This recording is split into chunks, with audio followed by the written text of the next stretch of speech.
Hello, and welcome to our first ranking meeting of the season here at DobberProspects for the 2024 NHL Draft.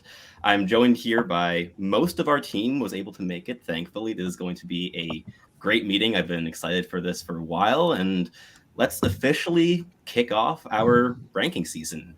This is when our work is finally starting to come into play, and we're able to actually have debates about players and discuss the different things that we've all watched individually in our viewings. So hopefully this is going to be an enjoyable and hopefully faster process than it's been in the past for us. So we're going to kickstart this right away. At number 1 overall, put it this way. Does anybody have a contender in this slot not named Macklin Celebrini? Don't think so. No. Yeah. The silence is telling. Are we okay with just slotting in Celebrini at number 1 here? Because this is a player who, I mean, Hattie, take it away. But what is your 30-second scouting report on Celebrini?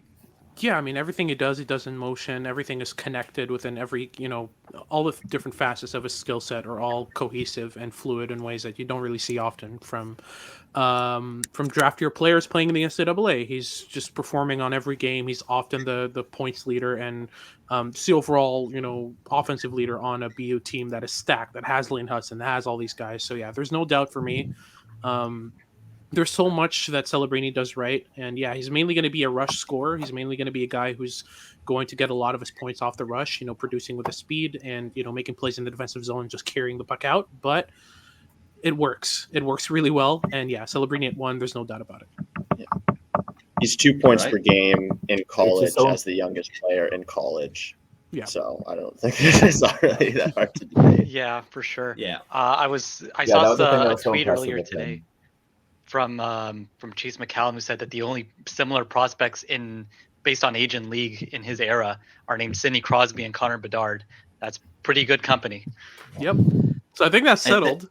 Yeah, I think that's pretty much settled. So at number 1, we've got Macklin Celebrini in a tier of his own.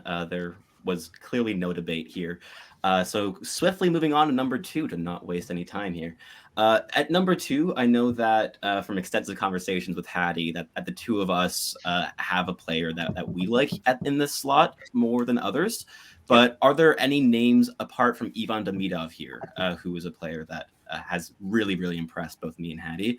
I know that Graham, our Russian regional scout, who could not make it today, also has some inside his top 5, is really bullish on the skill, especially the handling is something that we really haven't seen in years among draft eligibles. So is there a prospect here apart from Demidov that you guys want to vouch for in this slot? Silence again. This is quick. Yeah. These are the easy ones. Yeah, no. Yeah. These are the easy ones, but in the past we've spent like half an hour in the top 3. So this is getting this done in 3 minutes is an achievement for DobberProspects. Perfect. All right, so we've got our top 2 locked up for this November meeting with Demidov and Celebrini. Number 3, this is kind of where it opens up. We have many options here. This is where we are going to start seeing defensemen entering our discussions. I know a couple names that I'm going to put forward here would be Sam Dickinson and Zane Parekh. Cole Eiserman is certainly within this range, but is there anybody else, or are those the 3 players that we want to kind of center our debate around for the next 3 slots here? I think you can talk about Caden Lindstrom, but for my taste, it's a little bit too early, at least in the year. I have him at 7 at the moment. I think he has the ability to climb up into as far as the 2 range as the year goes on, but I think it's the cautious play to kind of hold off on that take for now. Yeah, I really like Lindstrom a lot too, and him and Catton, I think, are by far the top 2 guys from the WHL this year, and they have really done in different ways. I think they've done a lot to set themselves apart, but I agree. I'm not sure that they're right. They're pushing for the top 5 for sure, but I don't know if they're pushing for 3, really. I don't think that that's their range. Perfect. I'm fully in agreement there. I think that Lindstrom is an exceptional talent, but from what we've seen so far this season, I think top 5 would be a little bit bullish for me. So let's center it around those 3 North American guys then. And Hattie, you can take the lead on this then. So we've got Eiserman, we've got Dickinson, we've got Parekh, and potentially another name that comes up in our discussions here.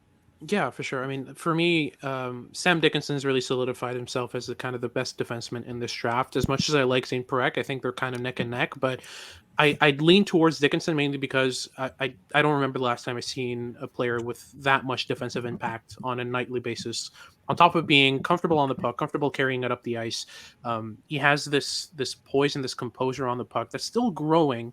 But you can see the kind of inklings and indications that it could develop into something better. But mainly it's just the defensive baseline is so ridiculously high, and he's learning to grow his offensive game. He's learning to get more confident heading up the ice. The decision making still wildly inconsistent. I mean, there are games where he'll make like 20 defensive plays in the period, and all of them are extremely solid. Then in the third period of that same game, he's giving up the puck at the offensive blue line. Like the decision making still shaky, but he's just got such a solid baseline of tools, and he's such a projectable kind of project that as soon as you can work on making him a more solid, kind of puck carrier and a more solid kind of decision maker, you've got a bona fide top pair defenseman here. I'm very bullish on Dickinson here at 3, but I'm willing to hear out arguments because Perek for me is neck and neck with him. I'd say Eichmann is just behind those two. But I've seen him at second overall on some rankings, and I've seen him at third with Dickinson and Perek way lower than I have them. So I'm willing to hear people out. I don't have a kind of solid, this guy needs to be a 3. But if it were up to me, it'd be Dickinson, Perek, and Eiserman in that order. Jordan, you picked a good year to switch over to the OHL, and you've got two very skilled defensemen up inside the top 5 discussions at the very least here. How would you compare Dickinson and Perek?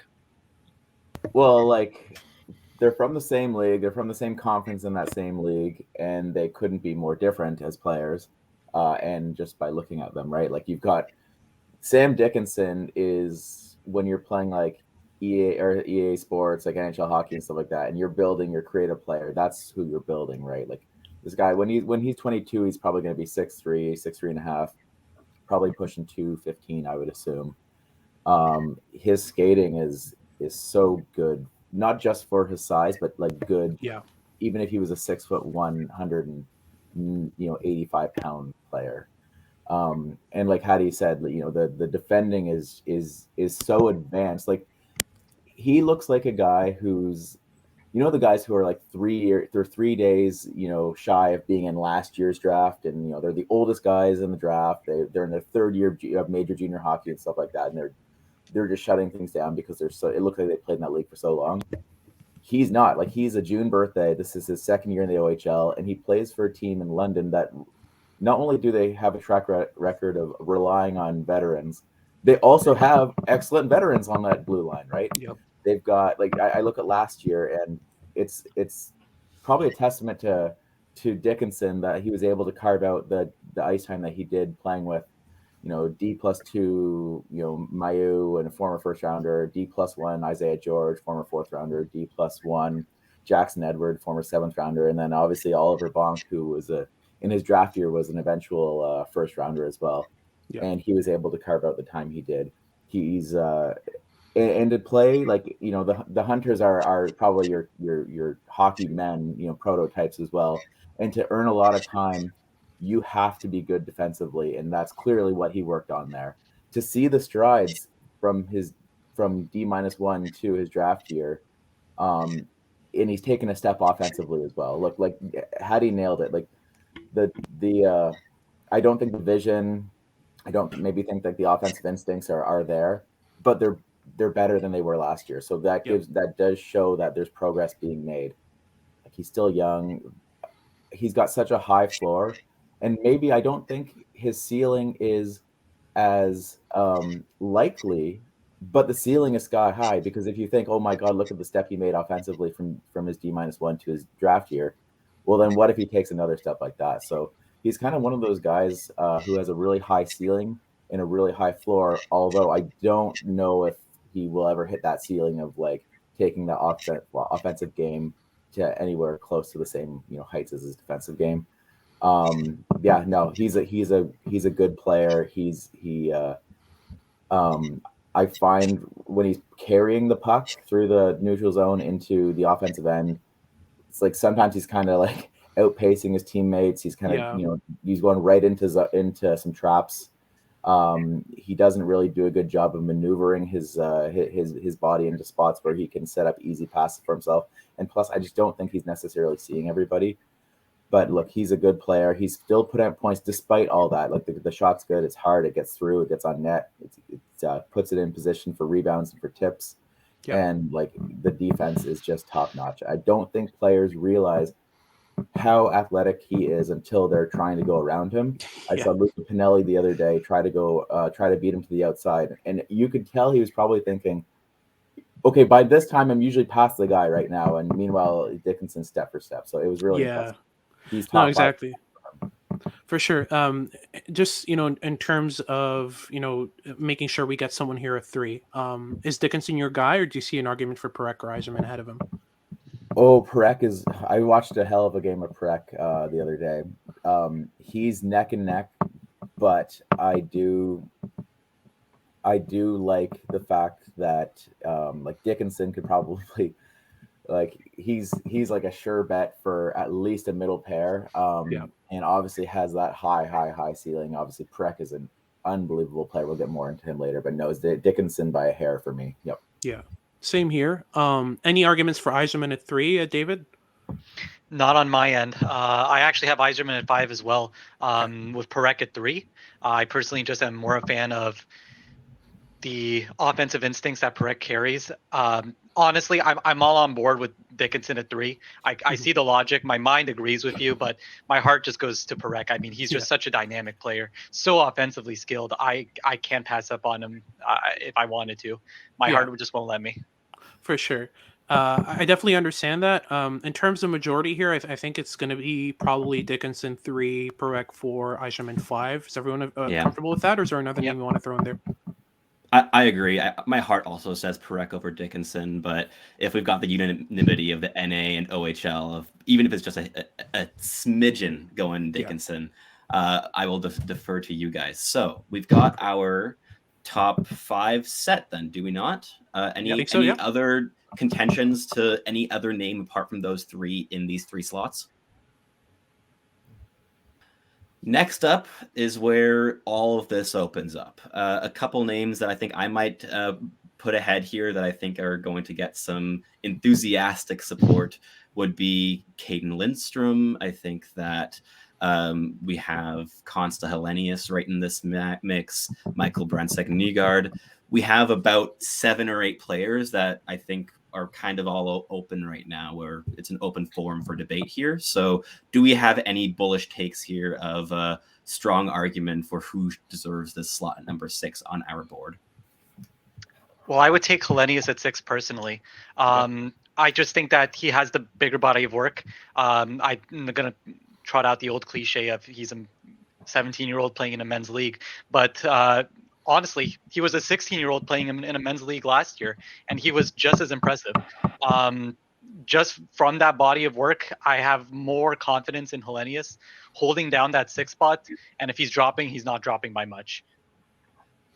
Exactly. Oh, sorry, go for it, Annie. I was going to ask you, like, what's your thoughts on Helenius so far?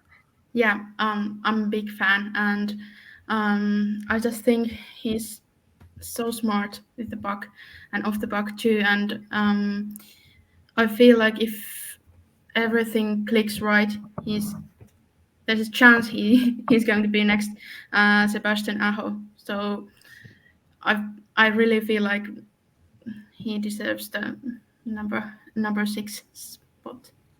Yeah, absolutely. I think kind of the same way. I've really liked the way that he just constantly keeps a map of what's going on around him. But Sebastian, you've watched a bit more of him. Like, what's your thoughts on him so far? Oh, you're muted. You're muted. Yep, we're back. Annie's written multiple game reports on Helenius, and the more I've watched him, the more I've seen the same player that Annie's been seeing this entire season. A player whose game is founded on intelligence and quick decision making. His head's always on a swivel. He gathers information at a very, very impressive rate, and he processes it quickly. And with that type of a hockey mind, I am comfortable really betting on him in this higher range of our board. There are other players I also think deserve a mention in in this range. Like, for instance, Berkeley Catton, I think, is in this mix too. But it really does come down personally for me between Hellenius and Lindstrom here. Those are the two names that I'm, I think, most confident in this range. But I think we have a pretty strong case built here for Hellenius. So I'll slot him in right there at number 6 on our board. I don't know about 6, but another guy I think I would start talking about in this range as well is Artyom Levashnov, or oh my god, I'm going to butcher that name throughout the year. But like, he's point per game in college as a defenseman. He's got the frame that a lot of scouts like a lot as well. Played really well in the USHL last year and has showed some progression there. So I haven't watched a lot of him, so I will obviously defer to the people who have. But it's hard to not pay attention to a guy putting up those numbers. For sure. I know, David, you're a big fan of his. I've been a bit on and off on him, but yeah, it's he's the type of player who I think, if we're talking about Salayev, we have to talk about Levshunov. They're kind of neck and neck for me as well. Those big two. Fan is a strong claim. I'm kind of more in the middle with Levshunov. I see the appeal, but I also see the flaws. Yeah. Personally, I put him a 9 on my rankings. I think that there's a long way that he has to go, and I think that he does have a couple of concerning flaws, particularly his inconsistent decision making, which I know that you've touched on in our conversations together. But yeah, I just think that if considering that the NCAA is a very, very hard league to play in for a 17-year-old, and the progress that he has made compared to last year, because those mistakes were still present last year, they were probably just not as evident because the lower bar of competition made it so that he got away with it more often. I still think that I would put him in the top 10 range, at least for now, but putting him over guys like Lindstrom and maybe guys like Catton, I'm not that sold on him, at least not yet. Yeah, me neither. I think, the conversation here should be, in my opinion, should be between Catton, Brandsegg-Nygard, and Lindstrom. Yeah. So, Luke, there's two WHL guys in there. I'm wondering what's your take on Catton versus Lindstrom. They're very tough to separate for me because they're both very talented players, and like I said before, very different ways. I mean, Catton is one of those guys that you can just tell is just an incredibly skilled hockey player from the minute he touches the puck. And it's just it sounds cliche, but it really is beautiful watching him play hockey when he's on. He's a phenomenal skater.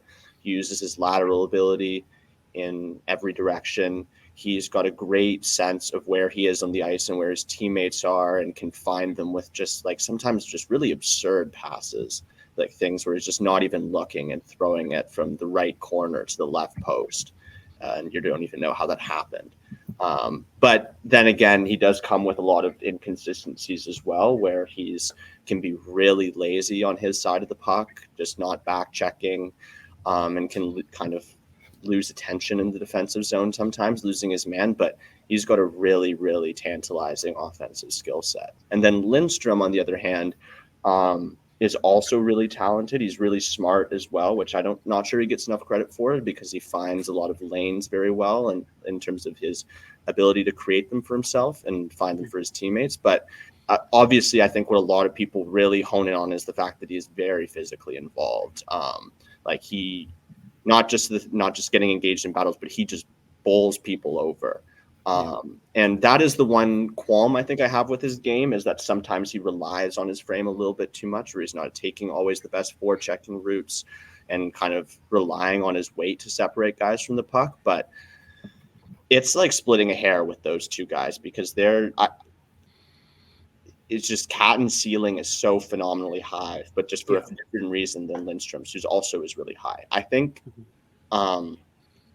I might lean towards Lindstrom. He's been performing very well throughout the season. He's put up a lot of points and plays a game that is probably a lot safer in a lot of respects than a guy like Catton, who's could very well not pan out in a lot of ways if he doesn't correct some of those characteristic flaws. But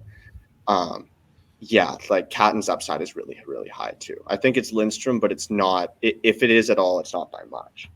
Yeah, no, fully. Yeah. Do you think that? Do you think that Catton projects as an NHL center? Does he have the skill set to match that?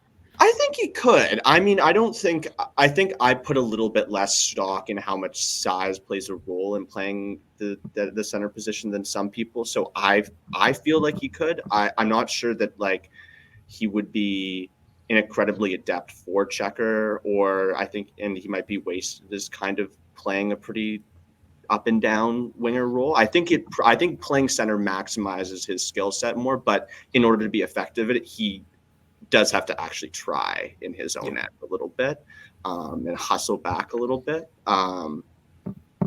Yes, but big caveat. I guess what I'd say. For sure. So Catton Lindstrom is how we're going here, right? If it's up to you. I'd be going the other way around. I'm going to leave it I'd go the other way around. I'd go the other way. I'm I'm on that boat as well. I really do like Lindstrom. I just think that Berkeley Catton's just, there's a skill set there that's so unique and very rare. And yeah, Caden Lindstrom's a unicorn in terms of, you know, the build with the abilities.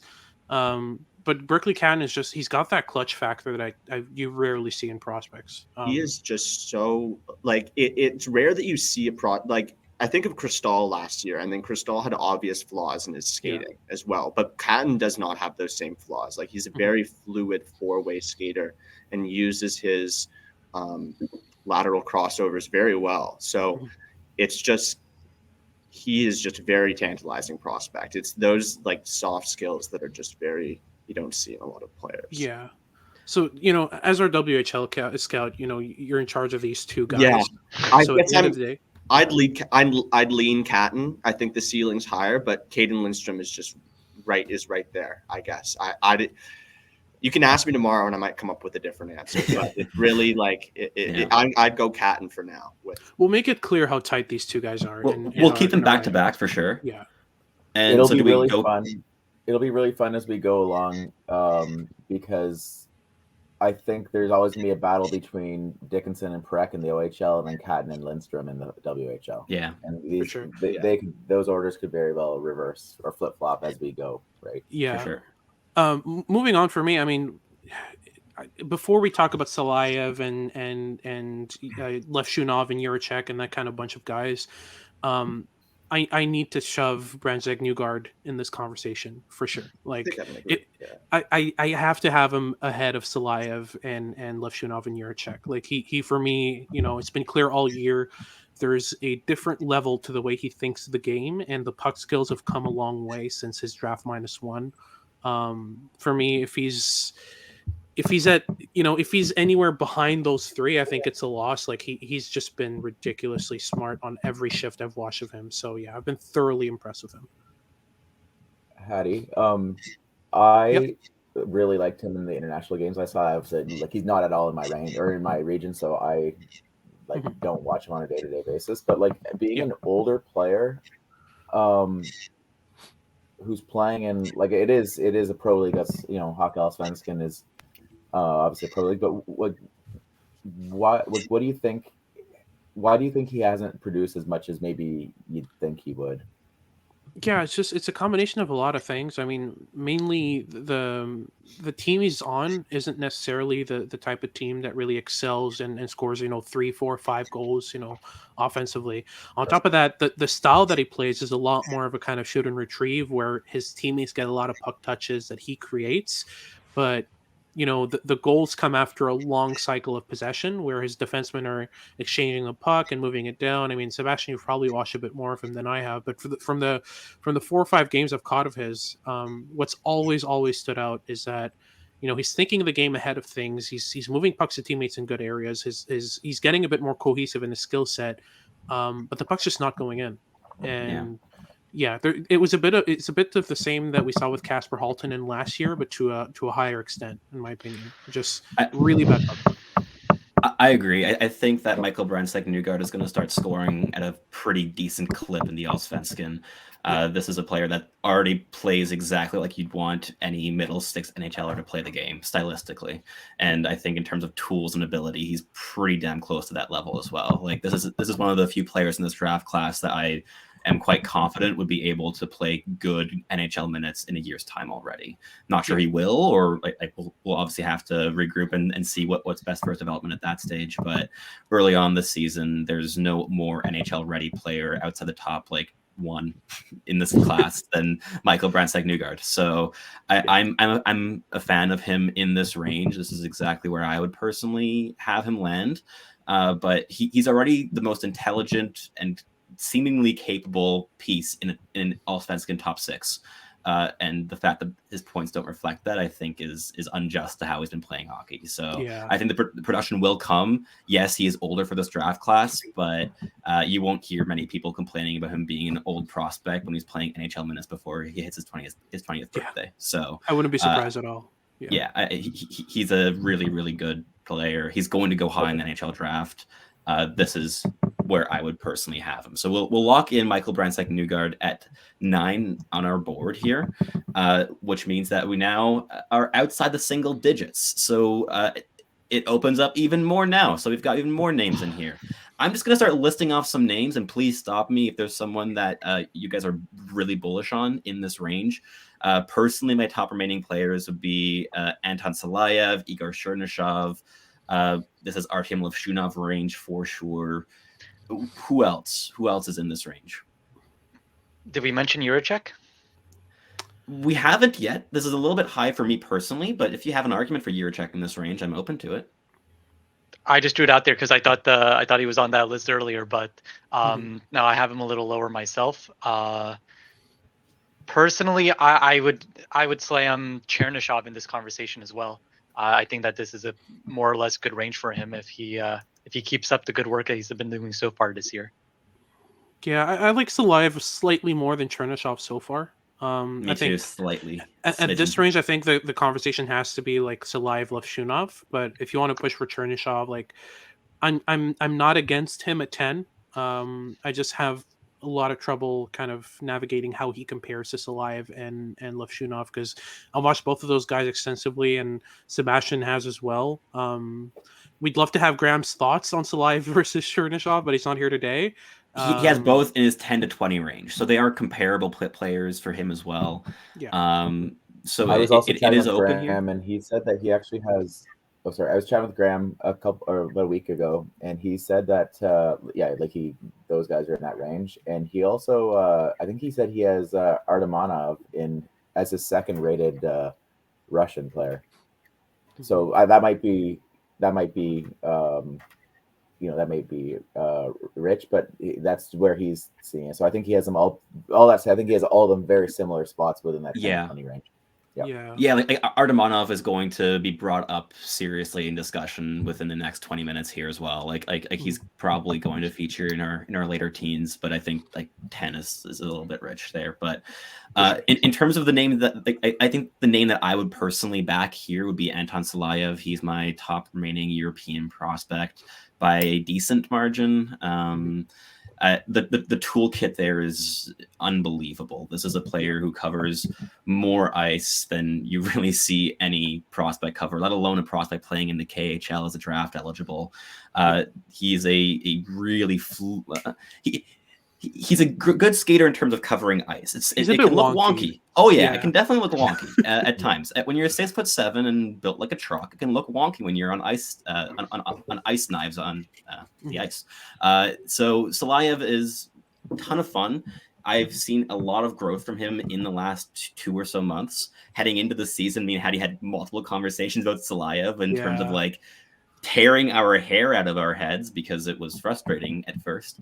And then as soon as the production dried up, his game improved steadily. And it's a bit of a fun coincidence there, but the progression we've seen with Salayev has been really impressive. He's been far more calm under multivariable pressure than he was when the season started. And overall, I think this is a player who will likely be drafted higher than we have him ranked right now. And he's going to log a lot of minutes for a very long time. And yes, the decision making is something that has been inconsistent this year, but I've seen a steady progression on that front as well. I think that, especially if we're making the argument of Salayev over Artem Levshunov here, my argument would be based in Salayev's tools being significantly stronger than Levshunov's, and the decision making and the hockey brains being a lot more comparable now than we thought they were a couple months ago. So in terms of sorry, go ahead. I was gonna put my hat in the ring for Levshunov at 10 here. Okay. I think that on the other hand, while Silayev, like you said, he has a lot of that, I guess you would say, wackiness to him. He does a lot of inefficiencies despite the high upside. I think Levshunov is just the polar opposite. He plays a very, very efficient game. If that decision making does become more consistent, which he has already shown signs that it's already getting better, I don't think that it's going to be very much of a discussion, assuming that this track progresses. He's just such a smart player, but he's also very immediately translatable as well. While I feel like you could get more bang for your buck with Silayev if he hits, I think Levshunov has a way higher probability. He's just way more translatable, I find. He's doesn't have the size potentially that Silayev covers. He doesn't have the sort of boom factor that Silayev carries.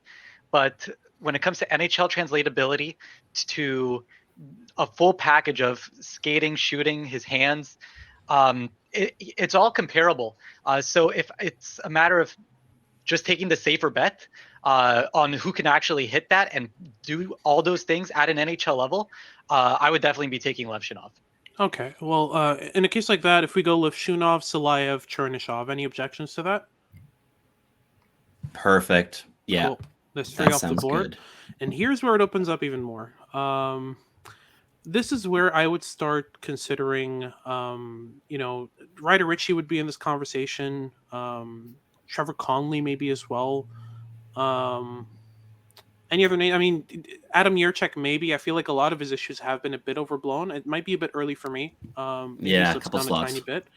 Yeah, but outside of this, I mean, it opens up a lot. Have? Yeah, any names you guys have that you really want to push for at this range?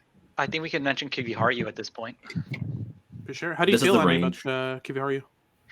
I like him. Unfortunately, the injury is really, really hampering the amount of game I'm able to see of him. I feel like it's going to massively blow his stock.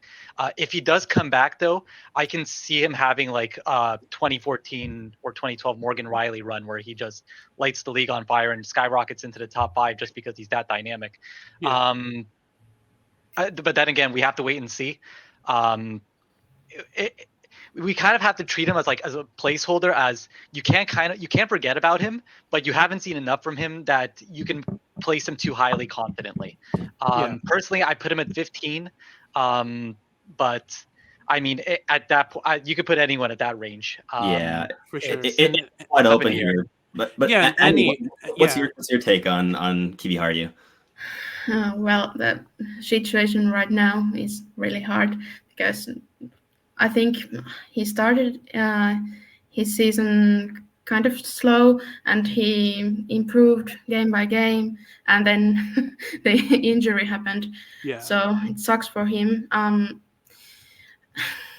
The potential is there. He's incredibly intelligent, and I feel like it's really rare that we have draft eligible defender in Liga playing good minutes on the third pairing. So and I watched I think all of his games before the injury, and I feel like he does his job quite well, but it really sucks that he injured, and but I think, well, I have him like 10 to 20 range, but I think something like 13 to 16 would be okay. For sure. I agree that this feels like the higher end of Kiviharju's range, but the thing with this draft class is that there's a significant drop off between tiers. Like I feel like the names that we're talking about right now are already quite a clear step down from the guys that we're talking about 3 minutes ago. Yeah. And so Kiviharju is definitely within this range for me, but there's so many other names that I think could also be in contention. Like Nikita Artemanov could have an argument up this like this high. I think that if you're going down the North American route, you got a lot of guys. You got Tarek Parasak, Tisha Ginla, you got all those WHLers. You have Tanner Howe coming in here. You have who else? I know that we like Sasha Bovayak quite a lot in this meeting, but these are all players that we kind of have as ranges in that like 15 to 25, but they're definitely within contention already. Like this is not the deepest draft class of all time. I think I personally would not be averse to having Kiviharju here at 13, considering the rest that we have available here, and just to keep things moving. And with the pre-draft like footage that we've seen at previous World Juniors, like 2 of them already, I think that Kiviharju is a player who is sure like more established than anyone else we're talking about here, but also has an individual asset that I think can trump almost anyone else around this range with his brain. Break it down, He's a really, really high end like thinker of the game, and while yes, the injury's scary, and Annie, I'm completely with you in terms of this being like it's like it's a little bit high, right? It feels a little bit high, but is there any player that anybody here can bring up that doesn't feel like is a little bit like too high in this range here to talk about? The only person that I can throw in the same hat as Kiviharju right now would probably be Juracek, and outside, it's really a 2-leg race. We can give it to Juracek if like he's the one that's playing, but it's. I've watched a lot of both. I don't think I could. Like I'm comfortable with Kiviharju, Juracek, but after them, we need to start talking about Trevor Conley. He's way too skilled to keep out of this top 15 for me. I think he's really raw. I mean, I watched him versus Tri-City not too long ago, and while the skill is tantalizing, right, but I feel like he has a long ways to go in terms of using his teammates and just being a better overall playmaker. I need to see more from him personally. I wasn't fully sold. He was a non-factor defensively in that game. He a kind of guy where he is a double-edged sword. He gives up as much as he takes. And he didn't do a lot of scanning either. I find his off-puck habits to be very inconsistent.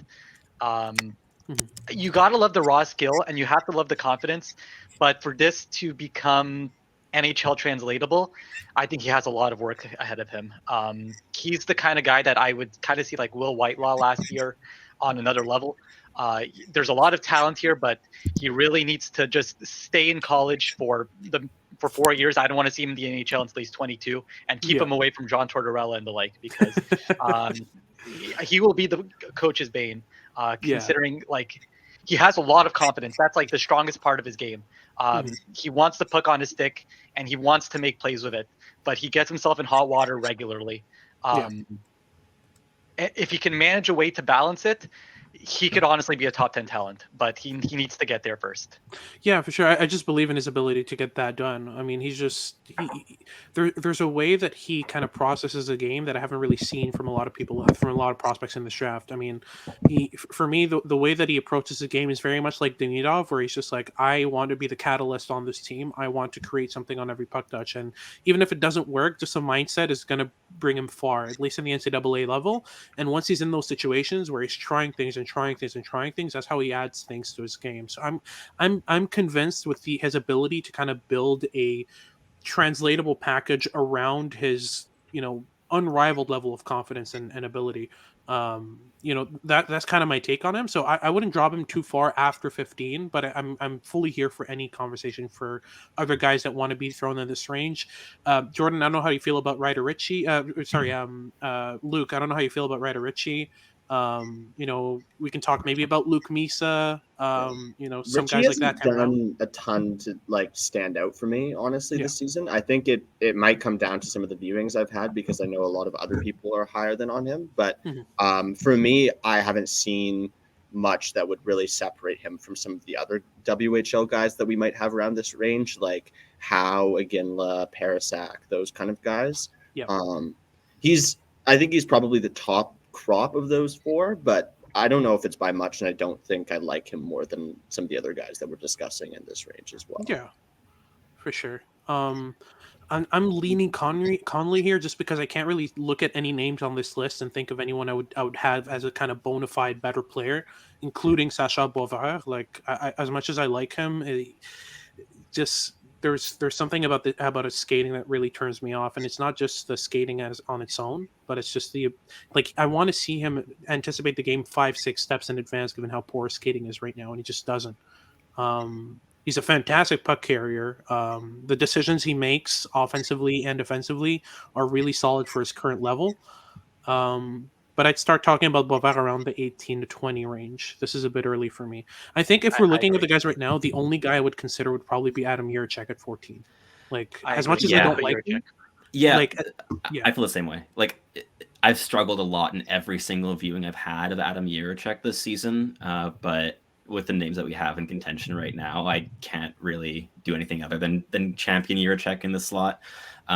Yes, his decision making has been really rough to watch this season. The hesitation in his game pervades every single action he takes, both in junior and against pro competition. It has been a slog early on this season, but the raw tools he has, the amount of violence that he can pack into his 6'2", 160-pound frame is absurd. There are individual aspects of his game that I've been really, really impressed by. We've seen flashes of playmaking. We've seen flashes of overall high-end performances internationally going back to the last 8 to 10 months. We've seen Adam Jiricek perform. It has not been it early on this season in league play for him. But yeah, I think definitely ahead of players like Trevor Connolly. I think I'm hesitant to have us be particularly bullish on a player whose main standout quality in terms of public discourse so far this season has been character issues, and pretty clear ones at that. That I think I'm a little bit hesitant to especially this early on the season be that publicly bullish on him. I think I personally would prefer to have him slide down to the 17 to 20 range on our board to at the very least not be banging the table for him inside the top 15. So I think Adam Jiricek is the player that I'd be banging the table for here, but it wouldn't be particularly enthusiastically here. Yeah, for sure. I am fully on board with that, Sebastian. I actually am much of the same thought. I personally have Connolly at 17. I'm right with you, brother. I'm right with you. All right. Well, that's perfect.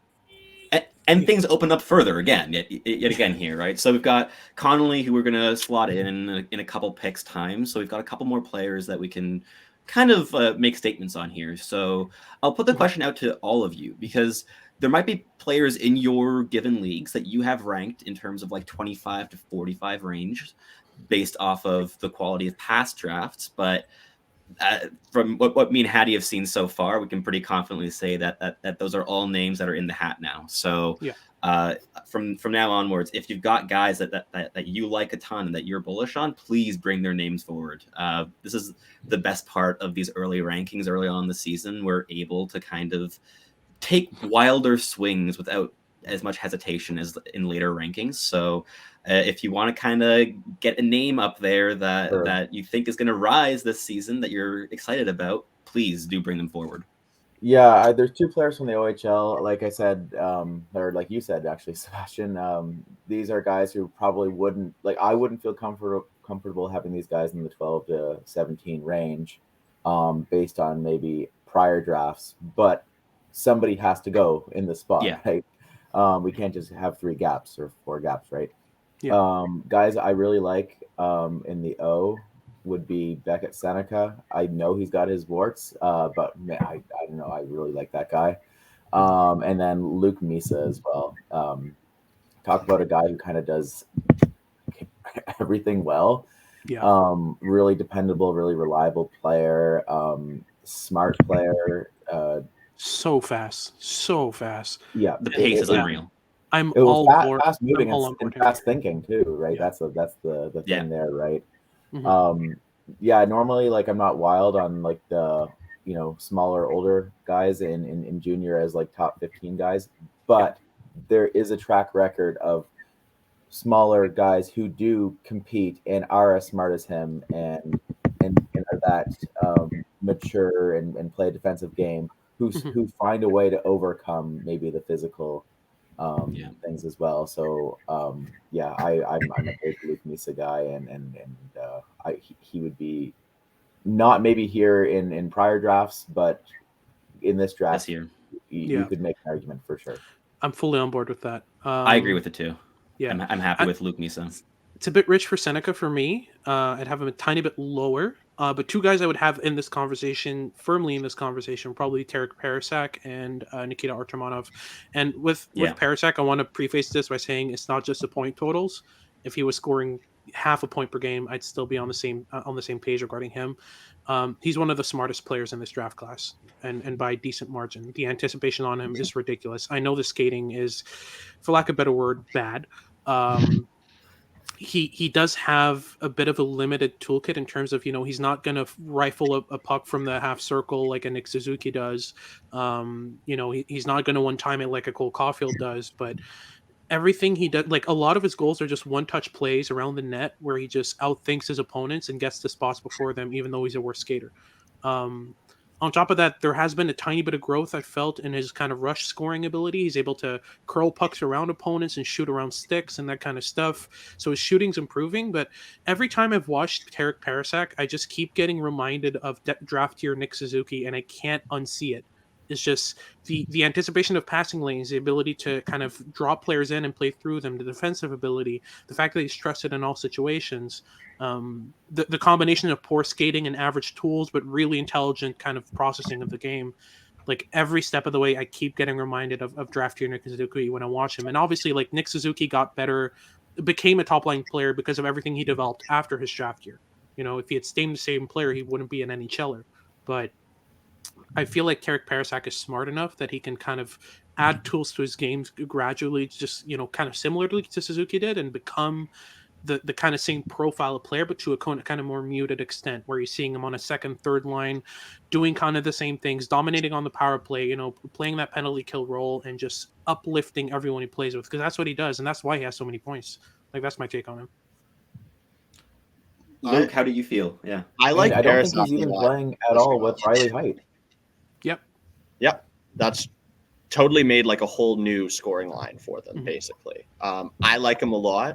I think this is where I would have Ryder Ritchie, personally. I think this is even probably a little bit lower than I think where the consensus would probably have Ritchie. I like him here. He's got good handles, plays with good pace, and I think if he can add another level of deception to his game, he'll be a really effective playmaker. This is probably where I'd have him. And then right afterwards, I think, is where we start talking about Parasak and Iginla and Howe. And Parasak, like, I don't know if he's the first guy I would take out of those next three. I really like Iginla, and I have a really tough time separating the fact, like, the player that he is with, like, his dad. Whenever I'm watching him, anyway. It's hard being Captain Canada's son, I imagine. Yeah, but for sure. I agree with everything you said about Parasak. I find him a really fascinating prospect in similar ways to the reasons that we found Gabe Perreault interesting last year, but not totally in the same vein. Parasak is a much better defensive player than Gabe Perreault by a large margin. But yeah, like, you really just can't argue with the fact that he's, like, outscoring Connor Bedard. Yeah. Like, I mean, it's obviously, like, he's not a better scorer than Connor Bedard. I don't think anyone's suggesting that, but he's just so efficient. He's like, everything really is just fine. Like, it's just every single time I'm watching him score, it's just like, I was like, how the hell is no one there? Like, basically, it was like, why is he there first? Like, how is he there so much quicker than everyone else?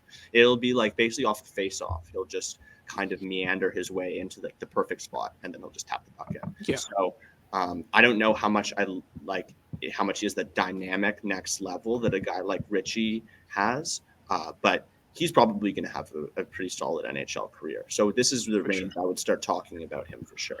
Yeah, I think, like, if we go, just to speed things up, if we go kind of Ritchie, Parasak, Artemonov, is there anyone else that someone would like to shoe in there in that conversation, or does that make sense for everyone? I really do like Iginla. I am a big fan of his game. I think that there's obviously room to grow, but He's smart. He's really dedicated. He plays. I think he plays a pro game. And realistically, if Calgary's on the board, he's going to get drafted higher than this too. He's a guy I'm going to have a hard time not falling in love with, I think, over the course of this draft year. Is a guy that you really love to root for. I think I'd probably go Parasak and then like Iginla right after. And then Artemonov. So we have like the three WHL guys. I don't know enough about Artemonov to be able to comment on where he would go relative to those guys, but Parasak and Iginla I think are just right there. I'm not necessarily against Iginla ahead of Artemonov. Like that would from be what fine I've seen personally. Yeah. From what I've seen so far, I think I would side with Artemonov followed by Iginla followed by Richie, but add in Luke Misa to this conversation too, because like those four names you put in a blender and it works out just fine in my eyes. So do we have? What is the most enthusiastic take we have here for the 15th overall slot? Because Luke Misa isn't set in stone there just yet. This is definitely the range. So I think Iginla has a hard vouch. I would be vouching probably for Artemonov and Misa in combination here. So who's the name that we're most enthusiastic about collectively at 15? So even if you're not a regional scout for these for these guys, like please chime in. Mine's Misa. I'd put Artemonov at 15. I think he's smart enough that he can get away with it. And I mean, men's league, he's doing fantastic work there. I just think that there's more faith to be had of Artemonov. All right, not against it. I agree. Just to speed things up here, as Heidi was saying earlier, let's do we'll do Artemonov, then Misa, then Iginla, then Parasak. Is that the order? We're missing Richie. I think it would be Richie, Iginla. Where does he go? Parasak. Richie, like Iginla, Parasak. Yeah, Luke, you're the WHL guy. I know. This is hard because this year I know it's hard. There's like two guys who are so close together, and then there's like four guys who are super close together. But if I had to make a decision, I would go Richie first, and then Iginla second, and then Parasak. With the caveat that we'll do that. We'll do that. Not to be the case in a month. Perfect. That is my position. Yeah. All right. Again, it's still wide open here. Jordan's not here. This is like, I think, starting to be Henry Muse range. I think we're going to start getting some arguments for guys like Cole Hudson and EJ Emery around here. Anybody? Trevor Connolly's obviously still available. Do we just like? I think we should just put him in here and just move on. Actually, there's one more name I want to throw in that hat, in that ring. Zeev William. I can't pronounce that for the life of me. But William, I think, yeah. Yeah, I'll forget in 2 minutes. Don't worry. But Zeev is just absolutely unreal. I watched a game that he had versus Boston College, and I can't believe I'm saying this, but he held Ryan Leonard at bay, and he's like 5'10". It was honestly one of the most impressive showings that I could have seen from somebody at his age playing in that position. He's not Shea. He's not a massive juggernaut. He's only 5'10", 165. And the only times he were beaten is when he was straight up outbodied. As far as intelligence goes, I think that the sky's the limit with Zeev. He's so effective in every corner of the ice. He's smart enough to make that first pass. It's just a wonderful all-around game. I'm really high on him this year. I think he can really skyrocket really quickly. And honestly, I can't remember the last time we had an NCAA defenseman not ranked highly by the year end. So I'm really ready to like get on his bandwagon. If there's one person I'm falling in love with this year, it's probably Zeev. The mobility is just unbelievable there. The way he covers ice, I don't think is really matched in terms of like defensively capable defenseman this season. We can't slip Boisvert too far after this, though. I think no, for sure. This is his range. I could honestly see the argument for Boisvert over Connolly too. Yeah, I'm more comfortable with Connolly here at 19. We have Parasak at 20, Bouillon at 21. This is starting to get kind of Boisvert, Howe, Hudson. It opens up Emery, a ton here. It opens up a lot here. But I know, Jordan, you're a big fan of Becca Seneca. It's your case for him right now if you want to put him ahead of Tanner Howe or Sacha Boisvert. Yeah, I want to hear that thought. Well, you're pretty passionate about Boisvert, but I don't know. I look at Seneca, and I really think that Oshawa, like if it's okay, this is maybe not a good thing to describe a player and then say that, well, if a better player on his team was in the lineup, then he'd be better. But that's obviously, but I would love to see him with Cal Ritchie, but obviously Ritchie hasn't been playing because he's been injured. Right now, he's really dynamic offensively. I don't think he's been necessarily getting the bounces going his way. He's been really like effective on the forecheck, but but the complete opposite, like on the back check. Like he really leaves his defense high and dry and everything. But I don't know. I've just really liked every viewing of that I've had of him. His hands are nice. He does look a little bit wacky out there, but he's also like, I think he was like 5'10" like a year and a half ago. Now Yeah, he grew a lot. 3. Yeah. I think he's got a good shot. I think he moves pretty well, despite the fact that he like just grew a ton. Usually a lot of guys will kind of look like they're stumbling all over the place. But I don't know. I don't feel so. He's one of those guys who I know has flaws. But I see something, but I'm not willing to put him I'm not willing to put him ahead of guys who have probably shown more already, and you guys feel passionate about. So I don't know. He's more of a name to watch for me, but who could rise up by the end of the year? For sure. This seems like the lower edge of your rankings. I personally I can't bet against Boisvert here. I think that he has all the intelligence in the world in order to kind of compensate for his lack of skating. He still needs to work on it and kind of put his package together. But the board battling's good. The ability to get off the boards is good. The off puck movement's good. Like all the little signs you want out of a player who has poor skating but good smarts is there. And I can only imagine what Boisvert can do with better skating. So like.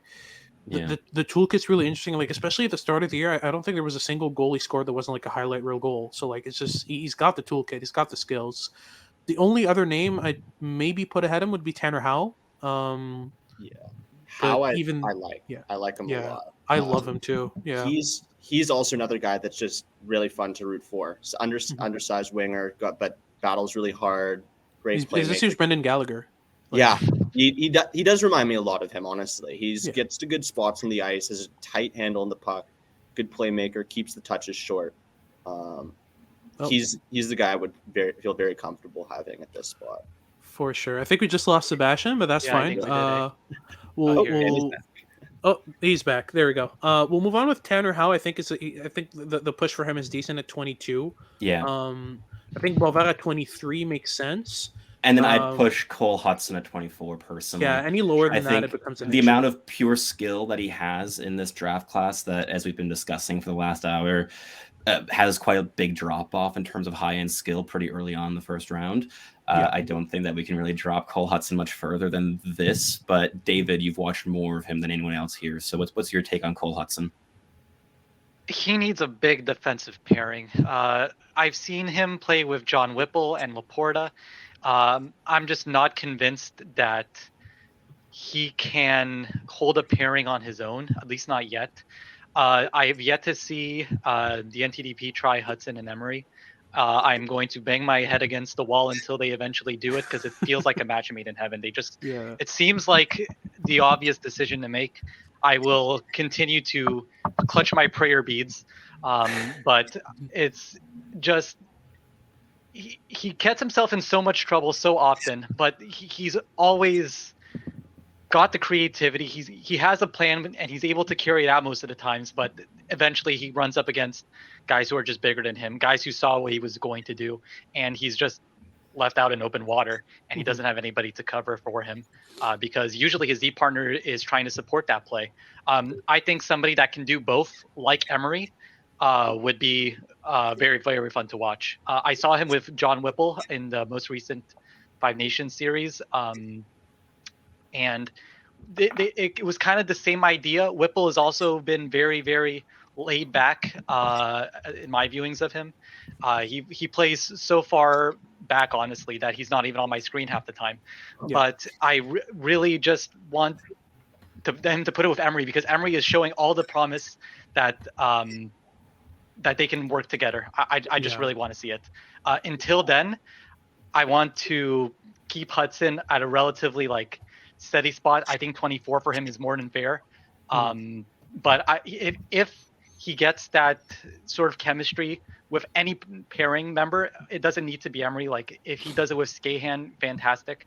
But I just don't think that he can carry a pairing by himself. He needs somebody to kind of get him out of jail sometimes, and I don't think he's been getting that so far this year.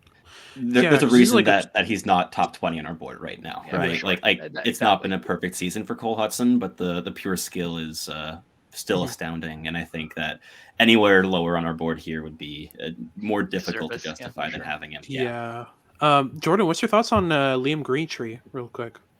And Henry Muse. I like him. You know what? I was a big Muse guy last year, but I'm not as he hasn't like taken the step that I really thought he would. He's playing more minutes and stuff like that, and he's certainly earned them. But I don't know. I thought he would be a lot more dynamic. I thought that he would have like be able to use like his shot and his hands and his skill a lot more than he has. This is Muse I'm talking about. Sorry to go off track, but no, I wouldn't have Muse next. I would probably have Seneca next, but Greentree I really do like as well. He's in my like late 20s range, mid to late 20s. The skating's not like there yet, but he does a really good job of getting in position. He's really good finisher, right? Like absolutely. Like I'm trying to think of kind of JVR-ish. Yeah. I was gonna say like I didn't want to say like Matthew Wood, but because Matthew Wood was like a big and stuff like that. But like he's a great finisher. He doesn't move that fast, but he finds a way to be in position to finish off the play. He's got good hands for being a big guy. That's Tyler Toffoli. but like of those three, if you were to rank them, I'd go Seneca, Muse, Greentree, Muse.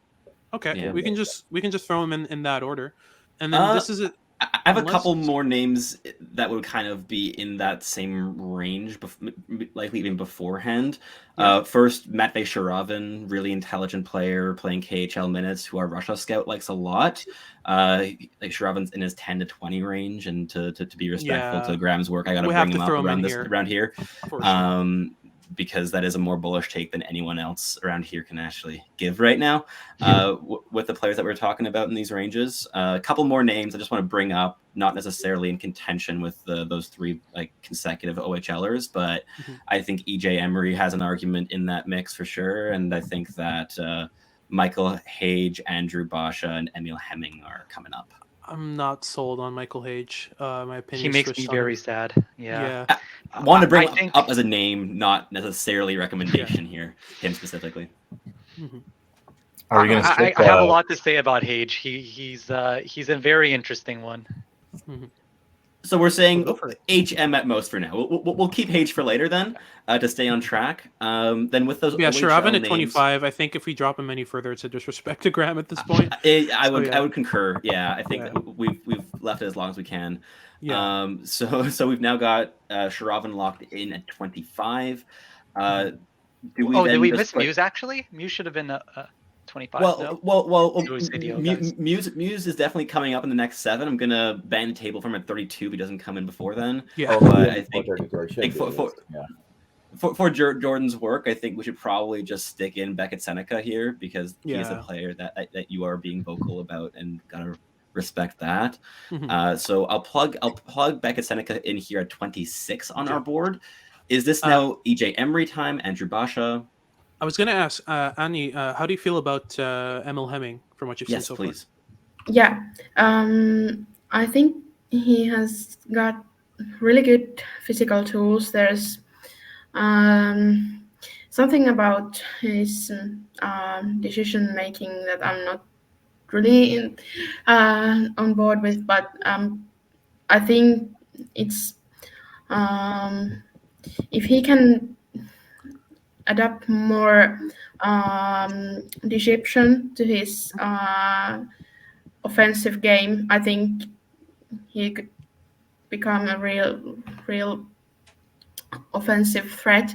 Right now, I feel like his game is a bit one-dimensional, even though he's got a really good shot, and I think he's excellent at finding those soft spots where he can establish the shot he has.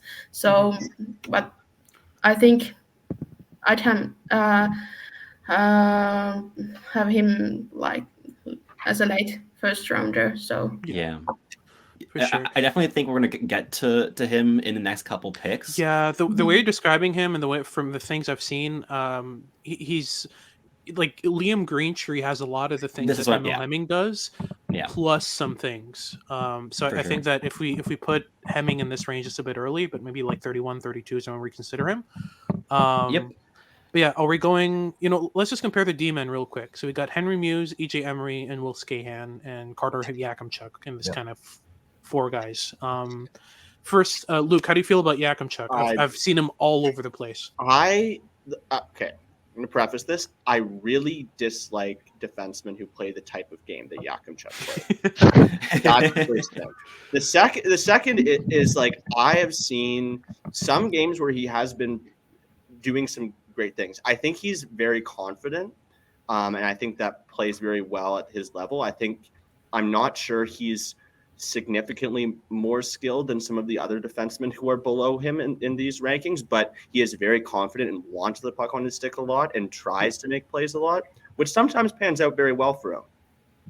And sometimes I watch games where he's banging his stick on the ice, begging for the puck at every given opportunity, and then takes like the worst point shot you've ever seen.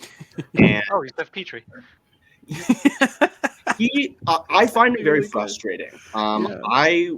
He's the kind of player that I would personally stay very far away from. I don't see I don't see an elite transition game with him. I don't see elite mobility or puck handling at the offensive blue line. And I definitely do not see consistent decision making in the defensive end. That is probably the most glaring issue. He's a 6'3" right-handed D, which is obviously a big thing that teams love to have. However, if he can't use those tools to play effective defense, why would you draft him? So he doesn't sound like a first rounder, is what I'm getting. It's not a ringing endorsement at all. He could put some things together and become a much more consistent player, and I think he would sneak into my first round. But I'm not much of a fan. Yeah, I mean, I'm also a 6'3" defenseman. I got one for you. I think EJ Emery is just a much more complete player. He's playing like bottom pairing minutes for the most time on the NTDP, but he's just such a solid presence on that third pairing. Like nothing happens when he's on the ice. He's so good at killing play, but he's also got a very, very understated offensive game. He's got a really good first pass. He kind of reminds me of Mackenzie Weegar at times because he has that skating ability too. He's 6'3", but he can really fly if he really wants to.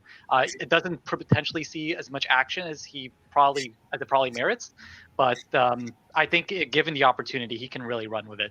I would definitely have him over guys like Will Skahan and Yakimchuk currently. All right, so and I'd have him over Muse as well. If we go back to back here with Greentree and Emery in one order or another, maybe Emery then Greentree. Emery Greentree for sure. Emery Greentree, I like and then Emery we can start talking about guys like Andrew Basha and Henry Muse, who are probably the next two guys on my board. Real quick, Sasha, have your thoughts changed at all on Maxime Massé, or are you still kind of on the same kind of God, will you please scan already? I know. We've talked about it ad nauseum, right? Through the Discord. He's one of those guys that you go to a Q game and you're like, wow, that's a really good Q player. But that's what he is. He's a really good Q player. And I think just his lack of want to scan, his lack of skating, really stands out because the league in general is less pacey. So he doesn't stand out as a bad skater because the whole league in general is below average, in my opinion, in terms of pace. So he's able to do everything in the queue that you want from a Q player. But when you try to see the translatable tools, you get his playmaking, get his shot a little bit, his work against against the boards, he can work a cycle pretty well, but Yeah. he lacks a lot of things that really will make him an NHLer. For sure. So that's kind of where he's out of my first round as of right now for those things. But if he can improve in his skating, if he can improve in just checking over his shoulder once a game, I'm obviously being sarcastic, but that will open up, playmaking lanes for him that he didn't know was there. And that alone will improve his game. But I've watched 4 or 5 games, and it's been the same thing every time. Yeah. So I have a hard time putting him in the top 32. Definitely, fully understood. And then, by contrast, then Luke, how would you stand on Andrew Basha in this range here, who's a line mate of Caden Lindstrom's? I'd normally be hesitant for like older guys, especially like older skilled guys playing with top end talent, but he does look really capable. He looks like his all around. I think he's just a very solid player. Good skater, good playmaker, good puck handle, good shot. I'm not sure that there's anything in his game that like sticks right out for me, but I really like him as I could definitely see him developing some more confidence and like utilizing those skills more as the season progresses and elevating his stock. But yeah, no, I'd be very comfortable having him in this range. I don't see a lot of glaring flaws in this game for sure. Yeah. And Jordan, I'd be comfortable with that as well. Yeah. Yep. Yeah, perfect. We'll just slot Basha in at 29. I mean, I think the transition ability speaks for itself. It gives him that clear focal point in terms of abilities that you can really build around, and it's progressed impressively in the last year from my viewings too. And also, I think that closes up the WHL guys that I view as first round talents for this year. The only other guy that I could see coming up, and I think I mentioned this to you, Hadi and Sebastian, was I really like Clark Caswell and how he's progressed recently. He's still just an honorable mention for me, but it's a good one though. Yeah. He doesn't have that dynamism. That's the one thing that really holds him back, is he doesn't like love to have the puck on his stick for an extended period of time or love to make the flashy plays, but just very consistently gets to the middle of the ice and makes quick little plays into the middle of the ice. But yes, that wraps up my guys I view as first rounders for the Dub. Perfect. I don't think we can really kind of hold off too long on Will Skahan, Henry Muse, and Emil Hemming, and I think that would really kind of fill out our top 32 right there. Those would be, like Henry Muse. I know both me and Jordan. Jordan, your head's nodding up and down. Like Muse. This is his range for sure.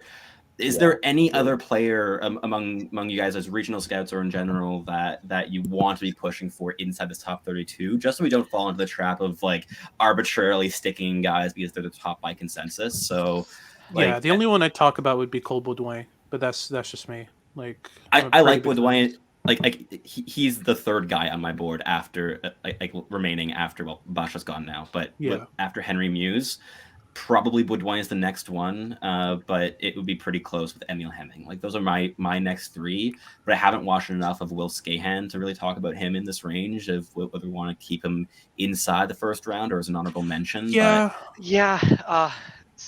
is a bit of a mess. I think Radko Gudas at the U17 level is a good way to describe him. He's just really, really good at playing the body and like getting one pass off, and that is it. He is very undisciplined. I will catch him chasing hits all the time. He'll take needless penalties. But if he can just like set his head straight, he's going to be a fine top 4, top 6 guy. He doesn't really have the offensive ceiling. I don't think the two-way game is necessarily there, but as a shutdown guy, he's 6'4". Why not? He is what he is, and it's not a very appealing package, but it's probably an NHL player. Yeah. Not a ringing endorsement for a first round, though. It's really hard. Personally, I would have Not going out with a bang, eh? Yeah, God. Yeah. But okay. The only other person I could Henry Muse is one player that I think I would actually be quite excited to slot in around here at 30. I would put him here too. Yeah. Okay. So we'll get that out of the way first. Henry Muse. Jordan, what's your 20-second report on Muse as a player in his strengths and weaknesses? Oh, did he just freeze up? I think Jordan. He skates well. There we go. He's got a good shot. He's got good hands. Yeah, that's There we go. You're back. There we go. That's perfect. You froze for most of it, but you got the crux in there included. Those are the did key I? points. Yeah. I mean, yeah. Muse is Pretty much as soon mobile. as He the has good question came out of upside, his mouth. but he needs to be a lot more aggressive in his play to be actually impactful and projectable. But I think late first is his range here. Hattie and I both kind of like Cold Baudouin as a physical potential third line center. Good face-off taker, already a confident penalty killer, good defensive abilities, good off-puck movement to get open in the offensive zone. He'll play in the NHL, I think. Yeah. Yeah. Here's the crux of it. David, you don't see Skahan as a first round player, right? If I am taking him, I'm taking him at 31 or 32. Like, okay, it's on the outside. I'd be willing to take Baudouin at 29. So there we go. Exactly. I was going to ask as well. Luke, you don't see Yakimchuk as a first rounder at all, right? I don't. Not like the thing is he is just putting up so many points as a defenseman that it is hard to ignore. If he is a first rounder, he is like the last first rounder for me. He would be my WHL honorable mention or number 32. I would not put him higher than that. Okay. Anya, are you more optimistic on Emil Hemming? Yeah, I think he needs to be there because he's been producing that well, especially in the under 20-year-old level. So yeah. Perfect. Yeah. So that's our top 32. That is the bulk of our work for the day done. Last thing really for you guys is to pick an honorable mention. So if you already have them in your back pockets, please make your case for them here. Talk about your guys that might not be inside of your top 32, but that you want to give a shout out to. So yeah, the floor is yours. I'm so angry that I'm going to be giving this to Yakimchuk, but it's going to be Yakimchuk instead of Caulfield. Like it is Yakimchuk. Like he has like how many points this season so far? Many. He has he has 23 points in 19 games. Like it's hard to ignore that when he's like the highest scoring defenseman in the WHL for his age. But God, he's really got to figure some stuff out. But yeah, he's my honorable mention for the top. I have a lot of guys I can go personally. I think the US NTDP is very underrepresented, probably rightly so. Benaric's been good. Plant's been good. I really like Teddy Stiga. He's been right at home next to James Higgins. I think he's matching his play best as he can, as hard as that might be. But I have to give it to Michael Hogg. I just feel so bad for him. Like, considering his situation, he is doing a lot more than you might expect of him. Coming from last year, he started off really good in his D-1. Had that tragic injury. He missed out on playing on a really, really stacked Chicago Steel team with Macklin Celebrini, with Jaden Perron. And now he's on the head guy on a Chicago Steel team that is not only really, really young, but also really, really new. They're one of the youngest teams in the USHL. They're one of the worst teams in the USHL. They cannot stop a puck for the life of them. And he's really trying to take it all on his shoulders. Every single play that ends up with Chicago actually able to get the puck in the offensive zone is usually with Hogg on the ice, and it's usually him like bouncing a puck between two players as using a teammate as an extension of the boards. I really, really believe that him falling into the second round is going to be a dream for a certain team in like the that ends up in the bottom five. Like they're going to take him at 35 and they're going to be over the absolute moon that he was available there. It's just the position is way too hard for him to shine in. But I really do think the talent is there. If he could just get some more support, or if he gets traded somewhere during the year, or if he had the opportunity to have an international showing, as unlikely as that is, I really just think that there's more here than it might show on the surface. Yeah, I feel kind of the same in terms of like more than meets the eye with Will Skahan, which is why he's going to be my HM. I see him developing some tools that could really put him in this conversation in the top 32. He is a bit kind of inconsistent and a bit wild right now. But there have been some breakout moments that I saw from him that I was really impressed with. So he's going to be my guy. Ani, do you have a specific player you want to mention or shout out as an honorable mention? I think I have to mention Veeti Väisänen. He's been yeah, he's been playing, I think, all games in Liga this year, and I think his stock may skyrocket after the World Juniors, because I think he's going to make the team, and he's really good, like all around guy. I feel like there's not a single strength that really shines through, but I feel like he's good all around defenseman. Yeah, absolutely. Sasha, not much choice here. Not much choice. Yeah. Who are you going with? Maxime Massé, I talked about him before. I'm not going to mention much more about him, but just for anyone tuning in for Q players and updates on them, there's Thomas Lavoie, Justin Poirier, there's Raoul Boyard that I'm going to be looking at a little bit more. The way that the Q is looking this year is a lot of role players, a lot of second, third, fourth round guys that can kind of fill in your bottom six or middle six, and depending on what your team makeup is. But yeah, Maxime Massé for sure. And if he can improve on his skating and his off-puck habits, like he can be a first-rounder, just a late first-rounder in my mind. Yeah. And Jordan, you've gotten a lot of OHLers into the top 32 here, but are there anyone's left for an HM? I think Cole Baudouin was going to be my HM if there were other guys who were going to be in like the 28 to 32 range, but we've got him in, so that's good. I'm not a goalie guy, but there are two, like you've got Ryerson Leanders and George. I can't remember his first name though. I say George. No, Carter George. No, that's Carter George. Yeah, exactly. Yeah. Exactly. So those are, I don't know. I'm not a big first round goalie guy to begin with, but those are guys who have looked really, really good in my viewings. But like I said, I'm not a goalie guy, but I don't know. They would be HMs for me, one of the two of them. Awesome. Sure. And Luke, any WHLers here? Yeah. Apart from Yakimchuk, are you gonna throw in a second one? Maybe? I feel like the WHL is the league where there's the closest to having two HMs. So if you want to add in your other, I'd say him and Caswell. They both have a room to grow for very different reasons. Yakimchuk needs to learn how to play defense and use his teammates a little bit more effectively, develop some more mobility to really complement his shooting game. And I do think he actually is very good at finding spaces in the offensive zone. I think he would be a lot better used as oddly as a half wall option than as a power play quarterback, which is oddly, but I think that would be a better use for him. But anyway, and then Caswell, just adding that extra level of dynamism to his game could really take him, I think, close to a first round talent.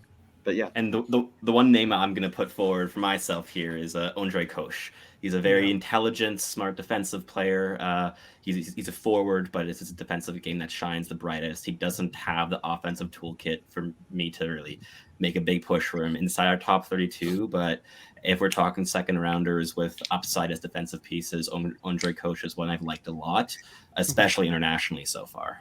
So he's my HM. But I think that wraps up this first ranking meeting. Thanks so much, everyone, for making it out today. And thank you to the viewers for listening to this through. This was, I think, a very good first meeting in a fascinating draft class with multiple different tiers with big drop-offs between them that made massive clumps of this ranking very, very tight, and other one-spot differences rather significant. So we'll meet up again in either December or January for our next meeting, and we'll see how things evolve. We'll see how the World Juniors impact everything. But for the time being, this concludes our first ranking meeting. So thank you very much, everyone, for tuning in. And we'll be back in a couple months.